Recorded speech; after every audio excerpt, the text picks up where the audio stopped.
Hello students, हम लोग शुरू कर रहे हैं एक नया अध्याय। हमने विश्व के 2 संविधानों के बारे में विस्तृत जानकारी हासिल कर ली है, ब्रिटेन और अमेरिका। और इसके बाद में आज हम आपको तीसरी विश्व के खूबसूरत शहर में ले चल रहे हैं, खूबसूरत राष्ट्र में ले चल रहे हैं, और वो है स्विट्जरलैंड। नाम सुना होगा आप लोगों ने कि इतना खूबसूरत शहर है, ये राष्ट्र है। जैसा कि हम लोग भारत में कश्मीर को जानते हैं खूबसूरती की वजह से, वैसा ही विश्व में स्विट्जरलैंड का नाम से उसको जाना जाता है कि खूबसूरत राष्ट्र है स्विट्जरलैंड।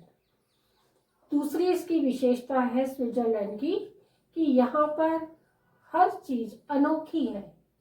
अनोखी का मतलब अद्वितीय, अनोखी है कि जैसे जो सामान्य रूप से होता है सभी जगह हर राष्ट्र में, वहां से यहाँ पर कुछ भिन्नता है, और इतनी अधिक भिन्नता है कि वो अनोखी या अनूठी हो जाती है। तो स्विट्जरलैंड के बारे में हमको विशेष जानकारी हासिल करने की आवश्यकता नहीं है। हमारा जो मकसद है विश्व के अन्य राष्ट्रों के जो संविधान है उनको समझने का और उनसे तुलनात्मक अध्ययन करने का, ये हमारे पाठ्यक्रम का बहुत ही महत्वपूर्ण हिस्सा है। इसलिए हम लोग शुरू कर रहे हैं स्विट्जरलैंड का संविधान, जिसकी शुरुआत जैसे अन्य 2 संविधानों की है, ब्रिटेन और अमेरिका की, उसी प्रकार से आज हम पढ़ रहे हैं स्विट्जरलैंड के संविधान की विशेषताएं। तो हमें ज्ञात है कि विशेषता नंबर 1 जो है वो है निर्मित, लिखित व व्यापक संविधान। निर्मित का अर्थ आप लोग को मालूम है कि निर्मित का अर्थ होता है जिसका निर्माण एक निश्चित संविधान सभा के सदस्यों द्वारा किया गया हो। ब्रिटेन का संविधान लिखित संविधान है, अमेरिका का संविधान लिखित संविधान है लेकिन शॉर्ट रूप में लिखा हुआ है, बहुत ही संक्षिप्त संविधान है। लेकिन स्विट्जरलैंड का संविधान निर्मित संविधान है जो हाथों से लिखा गया है, और वहाँ की संविधान निर्मात्री सभा ने उसको बेहद खूबसूरती से अपने राष्ट्र की सांस्कृतिक विरासत और अपने जो राष्ट्र के नागरिक हैं उनको बेहतर जीवन देने के लिए अपने संविधान में कुछ विशेष व्यवस्थाएं की है। दूसरी बात है लिखित संविधान। लिखित संविधान का अर्थ आप लोग जानते ही हैं कि ये लिखा हुआ है, और व्यापक संविधान भी है स्विट्जरलैंड का संविधान, जिसका अर्थ होता है कि जिस प्रकार से भारत का संविधान एक बड़ा संविधान है, विस्तृत संविधान है, जिसके मुख्य प्रारूप में 395 अनुच्छेद थे, उसी प्रकार से स्विट्जरलैंड के संविधान में भी काफी सारे अनुच्छेद हैं, और जो व्यापक संविधानों की श्रेणी में ये आता है।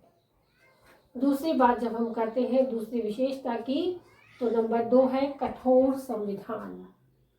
कठोर संविधान का अर्थ क्या होता है कि जब कभी भी शासन व्यवस्थाओं में या संविधान में कहीं संशोधन की आवश्यकता होती है तो वो संशोधन आसानी से नहीं होता है, क्योंकि संशोधन करना एक लंबी प्रक्रिया को शामिल करने की समान है।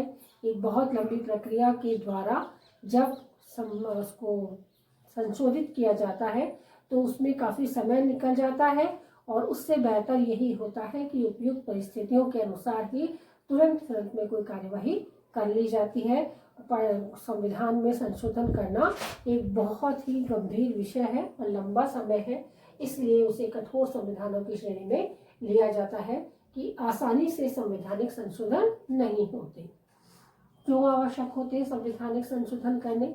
जैसा मैंने आपको पहले भी बताया था कि जब परिस्थितियां बदल जाती है, किसी शासन व्यवस्था के स्वरूप को जब किसी बदली हुई परिस्थितियों में उपयुक्त नहीं पाया जाता है, या उस संविधान की प्रभावशीलता अब समाप्त हो गई है, या फिर यूं कहें कि अब एक नवीन संविधान की आवश्यकता है नवीन समस्या को सुलझाने के लिए, तभी संशोधन की आवश्यकता पड़ती है। लेकिन स्विट्जरलैंड का संविधान कठोर संविधान है और इसमें अभी तक संवैधानिक संशोधन की जो बात है वो बहुत ही गंभीर बनी हुई है। स्विट्जरलैंड का संविधान और संशोधन प्रक्रिया अत्यंत जटिल है, अतः संशोधन बहुत ही कम हुए हैं। किंतु यदि संशोधन आवश्यक है तो संशोधन करने में भी ये संकोच नहीं करते। यदि बहुत ही आवश्यक संशोधन है तो जटिल प्रक्रिया होने के बावजूद भी यहाँ पर संशोधन किए जाते हैं।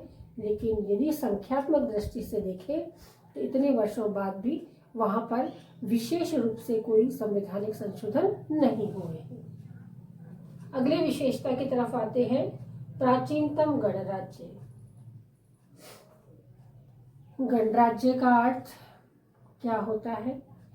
गणराज्य का अर्थ संप्रभुता से संबंधित है कि कोई भी स्वतंत्र राष्ट्र किसी भी बाहरी शक्ति के दबाव में नहीं आता है और उसने स्वतंत्र संविधान का निर्माण किया हुआ है और स्वतंत्र संविधान के निर्माण के बाद जो भी कार्यवाही हो रही है वो किसी महाशक्ति के दबाव में नहीं आकर के वो कोई निर्णय ले रहा है और ना ही वो किसी विशेष कार्यवाहियों के तहत कोई प्रयत्नशील है कि कोई दबाव डालकर उससे विशेष कार्यवाहियाँ करवा रहा है, ऐसा भी नहीं है। गणराज्य का अर्थ होता है कि जो सर्वोच्च पदाधिकारी होता है वो निर्वाचित सदस्य होता है, जनता द्वारा प्रत्यक्ष रूप से निर्वाचित सदस्य होता है, वो कोई वंशानुगत राजा नहीं होता। यदि और भी हम गणराज्य को एलिब्रेट करते हैं तो गणतंत्र के दिन संविधान लागू किया जाता है। तो ये सारी बातें हम लोग जानते हैं। लेकिन स्विट्जरलैंड में प्राचीनतम गणराज्य ये किस रूप में बना, इसे अब हम पढ़ लेते हैं।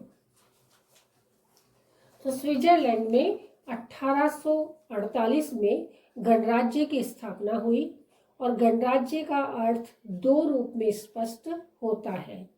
नंबर 1, इस दिन स्वयं का संविधान लागू होता है और नंबर 2, कार्यपालिका प्रधान वंशानुगत राजा या सम्राट न होकर जनता द्वारा चुना गया प्रतिनिधि होता है।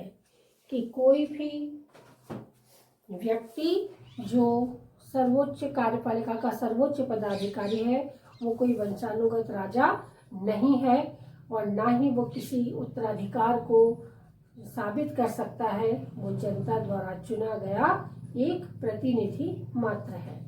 और दूसरी बात ये कि ये प्राचीनतम गणराज्य है क्योंकि इसकी स्थापना 1848 ईस्वी में ही हो गई थी और 1848 से ही स्विट्जरलैंड में संविधान बन चुका था और उस समय ही इसकी स्थापना हो चुकी थी, इसलिए ये प्राचीनतम गणराज्य के रूप में जाना जाता है।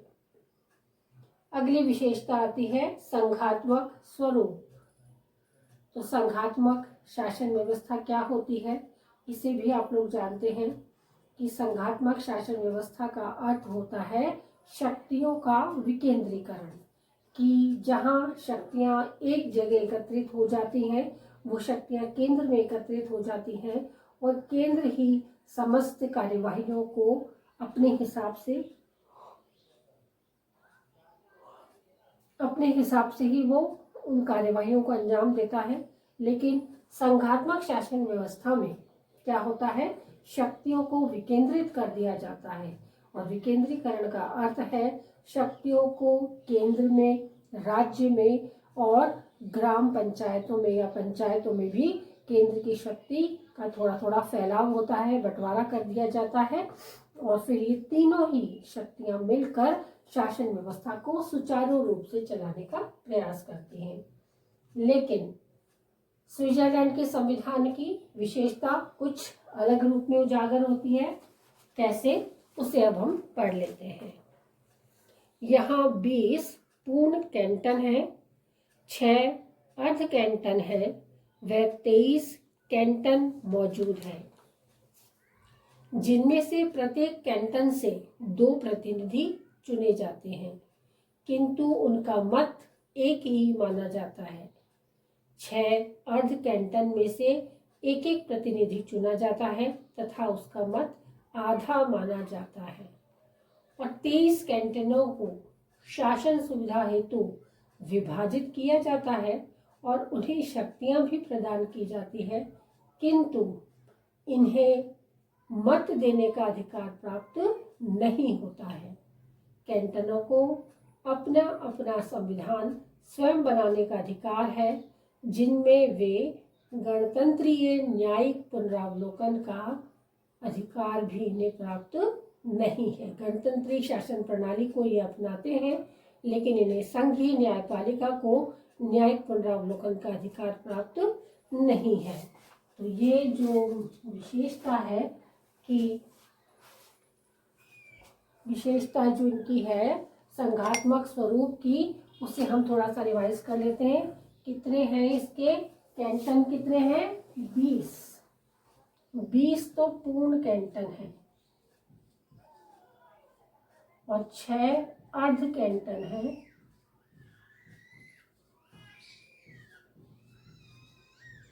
और 23 कैंटन है। कैंटन का अर्थ राज्यों से ही, राज्यों के जैसे ही है वो, लेकिन वहां पर उन्हें कैंटन कहा जाता है। तो पूर्ण कैंटन 20 है। इनके प्रतिनिधि दो प्रतिनिधि इनके यहाँ से चुने जाते हैं, लेकिन इनका मत एक होता है।